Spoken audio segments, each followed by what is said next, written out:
Good afternoon, everyone. Welcome to our September 2020 market update. And I'm Mark Allara, and with me is Kenneth Beanland, as per normal. Hi, guys. All right, and what a 6 months it's been, Kenneth. So, that just really highlights some of the themes that we've been looking at. We might as well rename this the COVID-19 economic and market update. It's certainly been a big impact over the last 6 months. So today, what we're going to do is part of the agenda. Kenneth's going to run through things like how Australia's, the top companies on our market, what we've seen, how they've been dealing with, and what they continue to deal with the effects of COVID, particularly after the reporting season. We can get a bit of visibility through there, Kenneth. What the expectations are for dividends and whether you can expect higher income from your investments. I mean, we've been getting a lot of inquiries around that, particularly with those and pension clients that are looking to generate income from their investments. And also another topic is that how gold fits into an investor's portfolio, and whether it's actually a sure thing, and how we utilise it. But I suppose, to move this forward, COVID-19 continues to be the prime influence on the investment outlook. And at present, the consensus view among forecasters remains that both global and domestic economies will recover in 2021. So I think that probably fits into where we kick things off, Kenneth, and talk about the global economic and market outlook for 2021. Thanks, Mark. All right. Just a general disclaimer to begin with, but what we thought appropriate to show investors was actually just take a view from 9 months ago. It's not a very long time. What this shows is valuations were high. There was slight euphoria in elevated multiples, but it was actually backed up by resilient economic data. Now, when we're looking at the City's Economic Surprise Index, what this is showing is, leading into COVID-19, there was actually more positive surprises at a historic rate over the past 5 years on an economic front than what we'd typically see. Now, we fast forward only 9 months later, not even that, and we're now in the midst of what is the worst recession since the Great Depression. The magnitude of the drop in economic data has not been, seen by either myself or you. We have graphs that look like there's data aberrations. It was a very, very tense time through that March and April period, and to keep in mind that we're still not through this, that lockdowns are continuing to happen, but in the same breath, there has never been a quicker or larger amount of coordinated global stimulus. And I think that's really important as we set the frame for how reporting season was. To give an indication of where we are at the moment and moving forward, we have used this graph before, but on the bottom left-hand side, what this is showing is the initial weekly jobless claims in the United States. And we've spaced this out to as far back as we can get the data from, just to give our investors and the people listening some perspective. So what we've highlighted there is the GFC. In most investors' minds, that's probably the worst recession that they've had to deal with. Then if you move over to the right-hand side, you can see that it just blows everything out of the water. When I first looked at that graph, I actually thought that was a border, not a statistical marking on the graph. That's the impact it looked at when you can see that against the GFC. Exactly. And even with 6-7 months of data now behind us, we're still not at a normal level, let alone actually at that peak of the GFC mark. So there's still high levels of continued unemployment over in the US. And another thing to consider is what we've typically seen in world GDP. Very slow and around trend growth, 2 to 3%. FY20 calendar year 20. This is the first negative year that we'll have witnessed again since the GFC. Important to note though, when we're looking out, so moving into that FY21 and FY22, there is forecast to be a pickup in global GDP growth. And we've seen some statistics, Kenneth, around the United States having a 2021 forecast GDP growth rate of 3.1, China around 8%. Where does that leave Australia the year ahead? Australia is actually looking relatively strong. So when we look at calendar year 20, we're one of the better performing nations. We don't have as big a drop as the US, so we're looking at around about 3.7%, whereas the US is around negative 4.8% drop to GDP. When we look out to 2021, we're actually forecast to grow at around about trend rate of 3.3%. So that's actually backed up by the large amounts of fiscal support that we've seen by the federal government, the very, very loose monetary stance from the RBA, and we actually think that there's reason to be optimistic moving into FY21. Yeah, I mean, both central banks and governments did some enormous work around that to stop that turning into a major financial crisis. I mean, it's certainly international disaster, but where we could have ended up. So that sets the scene for what was one of the most anticipated reporting seasons that we've worked. And it didn't really disappoint. There was around about a 20% to 25% drop in earnings. This actually wasn't as bad as expected. There were some pretty dire expectations out there. We actually think that the large, top companies on our market actually, performed relatively well. It showed robust governance. It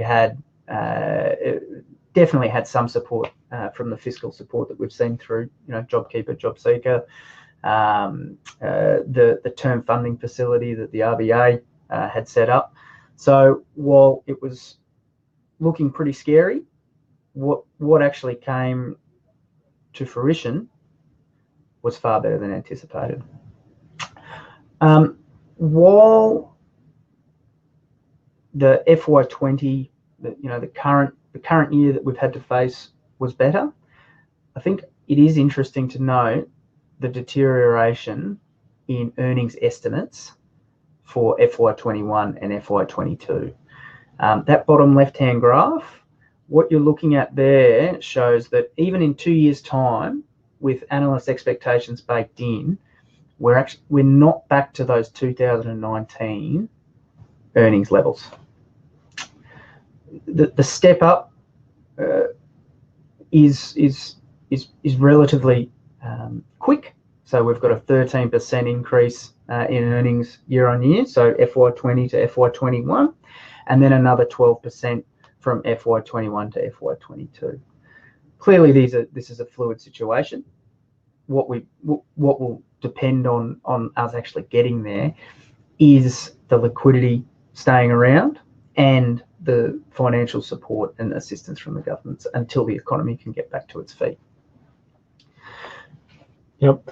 I mean, when you're looking through that, the earnings generally tracked ahead of some very depressed expectations, because they were coming through pretty thick there. And I suppose it appears that the equity markets, the interesting part there is that they may not be as dislocated from reality as the market had been anticipating there. Yeah, it's a good point. Certainly some sectors, we think there was some, expectations that were quite varied. So a lot of companies had pulled guidance. What that meant was analysts and analyst expectations that feed into consensus numbers were quite dispersed. And when it actually came to finding out how those companies had gone, so just think healthcare, for instance, it actually turned out to be reasonably resilient. So it was it was a pleasing result and earnings season given the situation. Are you noticing that the investors are happy to look through like this 2-year dip and where some of the risks associated with this economic recovery, given that there's I guess probably some sort of forcing because of the lack of other opportunities or other homes for the money? That's a good point. What's happened through 2020 is bond yields have fallen off a cliff. That allows investors the ability to look through what is clearly a tough environment, because when you're looking at in future years cash flows, what you're basing your discount rate on is bond yields. And if you typically used a 3 or 4% discount rate where the 10-year government bond used to trade, things would come back and you'd be less prepared to take on that risk, because you could invest right now at that 3 and 4% given the 10-year government bond rate. What's happened now is that bond rate's at 0.25%, sometimes negative if you're an international investor. And so when you're looking at your current to future, you'll actually look past what is a tough reporting season and focus on those future cash flow generating opportunities.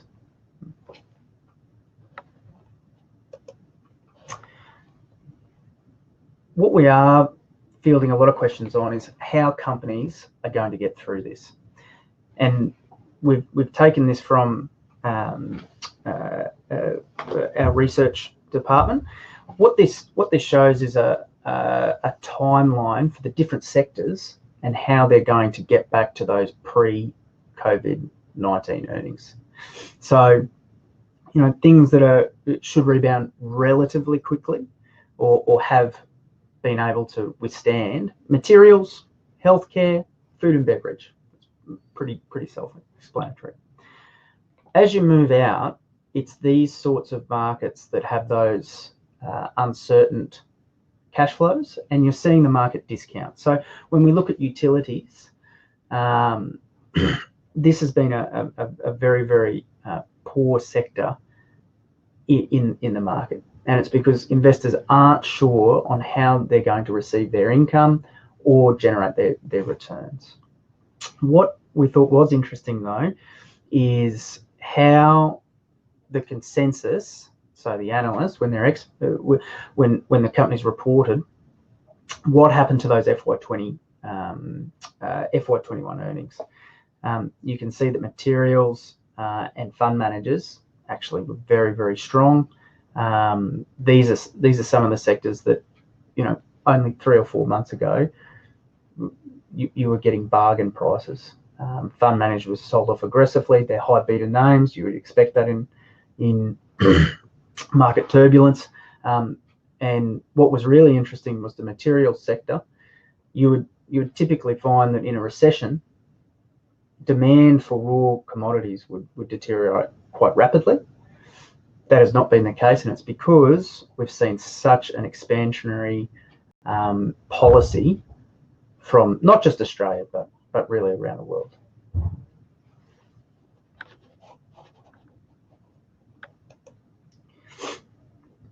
So as you said before, we are fielding a lot of questions on cash flow, dividends, how investors are going to generate their returns. And when we're looking at it, it's not just investors, it's the analysts as well.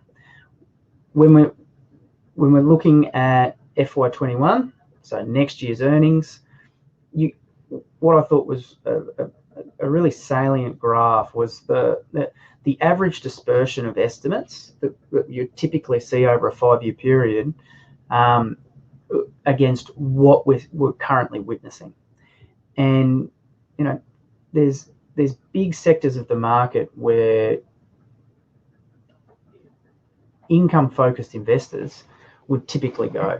So financials, for instance, there is one of the biggest dispersion of estimates on dividend expectations compared to their 5-year average. And I know it's no surprise, but it does it does leave those income investors, not so much in the lurch, but they need to focus on different areas of the market. And so on that right-hand side, you can clearly see that materials has become quite a certain, not a certain, but a higher probability of being able to pay distributions out to clients. The other side to this is, where the income or the inconsistency will come from in the next year.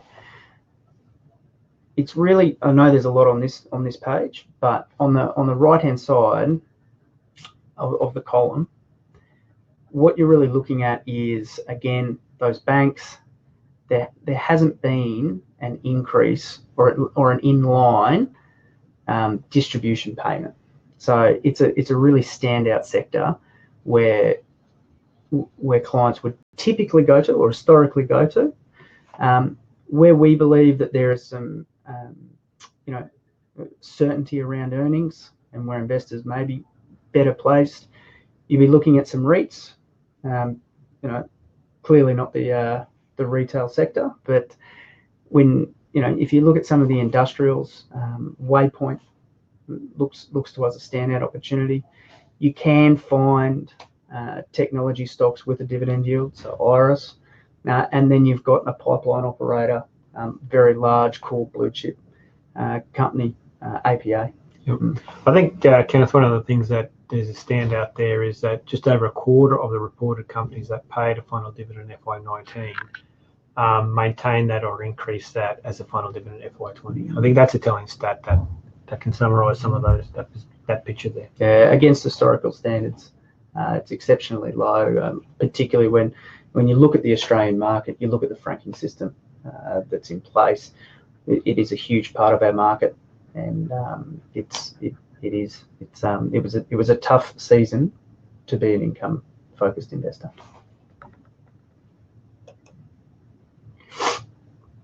So there's a lot of people out there and a lot of market commentary out there around gold. So what we thought would be appropriate is to have a look at both sides of the coin. Gold, when you look at it in a portfolio sense, it is typically used as an alternative asset, and it is used as a safe haven. So when the rest of your portfolio is not doing well, your gold should shine. Part of the part. I think a different way to look at this is how gold has gone against currencies, because it's really acting as a zero income focused investment. So you don't get a return out of it, but doesn't hold its value against a falling or appreciating currency. Now, this graph below shows how much in Australian dollars you could have bought an ounce of gold. So if you look back at 1980, you buy around about 2.5 ounces. If you fast forward now and keep in mind that it does fluctuate, you're looking at less than half an ounce of gold per $1,000. So it's a really interesting to sort of flip that on its head and go, well, is gold generating a turn against other markets? Yes or no? But is it actually outperforming holding it in cash? And the answer to that is yes. So that's probably a more bullish view of why you would hold gold as an alternative asset. I think what's happening at the moment, though, is that it is gaining so much attention given negative interest rates around the world, real interest rates around the world, that it does look like it's a fairly crowded trade. When you're opening up the papers, when you're looking at the markets, you can't really go a day now without a junior miner exploration company coming to market, raising money to fund what would typically be a new expansion project. That is a late stage cycle type environment that you're investing in. This just shows how gold has gone over the past year, and there was actually a sell-off, as you can see, although it doesn't show it clearly against the equity markets. It's actually been trading as a risk-on type asset, and I think that's taking away from the fact of why you would traditionally hold gold in your portfolios. You want it as a safe haven. It's actually not performing that way. So we would be cautious on this, given the amount of investor interest and the fact that once these crowded trades happen, if there is a sudden burst of economic activity, it's going to be very, very hard to unwind these positions. So just to touch on how we've been operating over the past quarter, we run 4 Australian equity models now: balanced, income, growth, and an ethical portfolio. This is our balanced option. What we've sort of been focusing on hasn't really changed too much. Large capitalization companies. We have an overweight exposure to healthcare, and I suppose the big change over the past 3 months has been an increase in the discretionary retailers and discretionary spend focused stocks. The fiscal support and the lack of travel, we think, has been funneling consumers' money into these areas. This is our income portfolio. It's been a tough investing environment for income-focused investors. Where we've been focusing on and tilting the portfolio has been into the material sector, increasing those large miners such as BHP and Rio. Very, very strong balance sheets, very, very high probability of earnings profile moving forward, and beneficiaries of this large fiscal environment, fiscal stimulus environment. Finally, growth. It's actually been a beneficiary of those lower bond yields that we spoke about. So when you're looking at growth investing, it is a natural benefactor of lower bond yields when you're putting into that discount rate. Areas where we've been focusing again on the discretionary spend. There's been some very, very strong updates on some smaller companies within that sector, and the other area has been a focus on leverage to that commodities outlook. Noticed, through our discussions, we talk about our positioning's been in, large cap commodities, your BHP Rios, which has served us well, healthcare. We've been going through a period at the moment where we are starting to see capital raisings come through, strengthening their balance sheets to weather sort of a cyclical downturn in their earnings profiles. A good example of that is probably Sydney airports. How are we approaching about the timing of, when we're comfortable in hopping in something like Sydney airports, and you're comfortable about saying, well, we've strengthened the balance sheet and we're now having to look through, in that particular case, somewhat of a monopoly, in that we're happy to use these as entry points with stronger balance sheets to position ourselves for the years ahead. Sydney airports is one of our core holdings within several of our portfolios. Full disclosure, we participated in that raise. So for clients that already held Sydney airports, we were advising to take up the equity raise. When you're looking at something like Sydney airports, it's a monopolistic type asset where we deem it critical infrastructure. So we don't believe that there is going to be a time when the Australian government allows Sydney airports to close down. Leaning forward, when do you buy it? it's very, very hard in investing to get a great entry point and a great outlook. It's normally one or the other. And we think that Sydney airports, if we continue on with this example, is one of those opportunities where you're getting a terrible outlook, but a great entry or point. at least an uncertain outlook. Yep. So the focus is on the quality of the assets. Quality of the Still assets, maintaining that focus. quality of the balance sheet, and then when you looking at it on not just a fundamental basis, but taking that approach of that 2 and 3 year outlook, you've got very, very low bond yields. You have a company that has been historically a very, very strong performer in that particular environment. And when earnings do come back, and that's the uncertain part, when do they come back? We believe they will. So we're prepared to buy the company now and sit and hold that over 2-3 years until that growth outlook becomes apparent. As a component within a portfolio. That's right.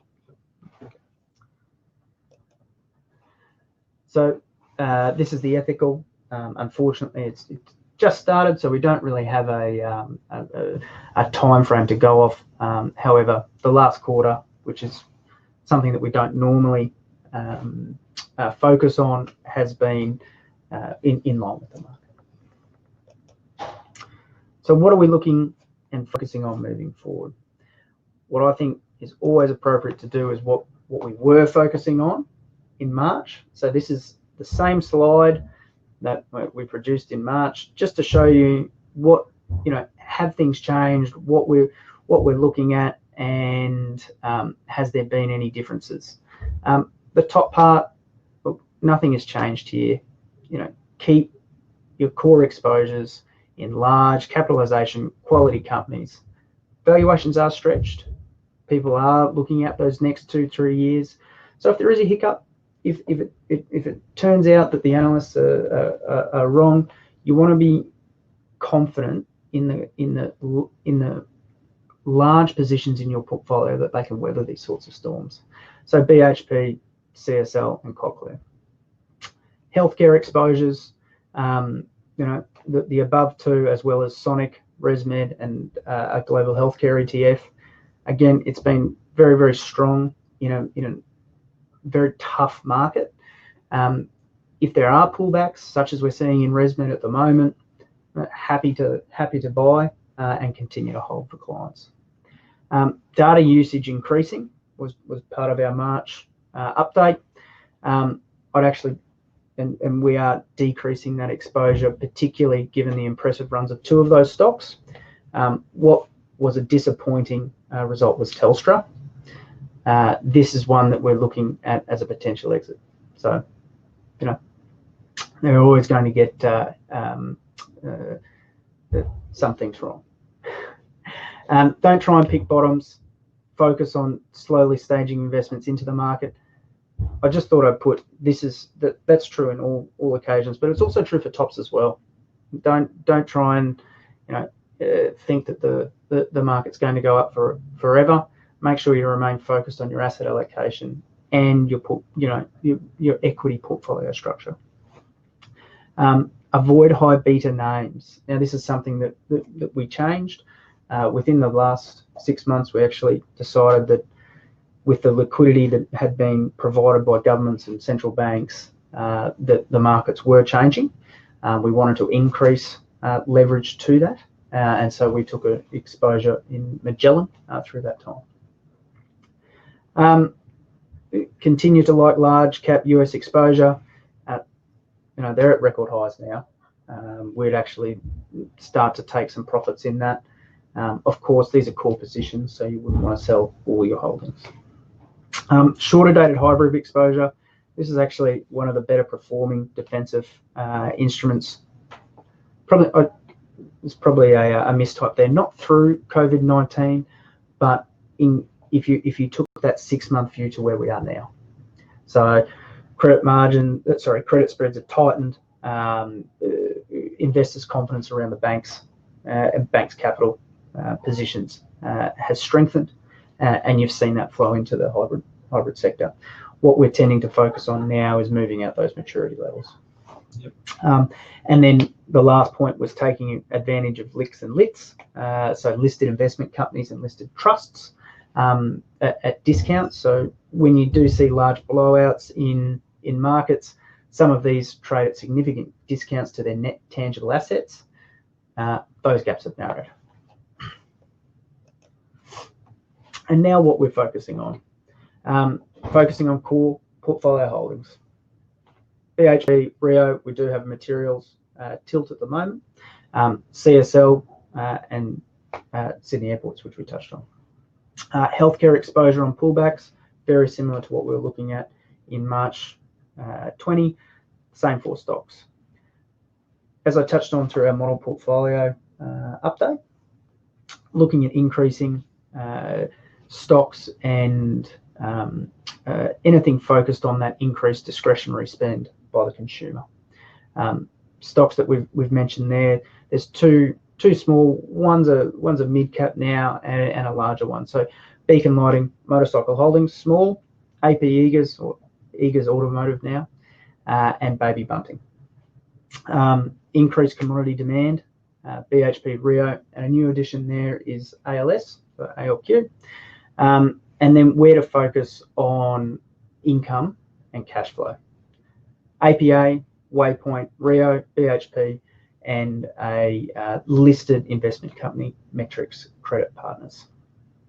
Just thought we'd put in probably an area where to avoid in our view is chasing that extra dollar in the growth assets. So most of that buy now, pay later space, in our view, looks very, very rich or richly valued. And then I've just thrown in some of the other ones that, you know, peak investor interests, BrainChip, Tesla, and WiseTech. We would hold off buying those. Excellent.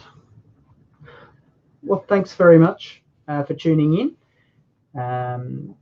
If you need any information or want to get in touch, either myself or Mark, our details are on the spreadsheets. Yep.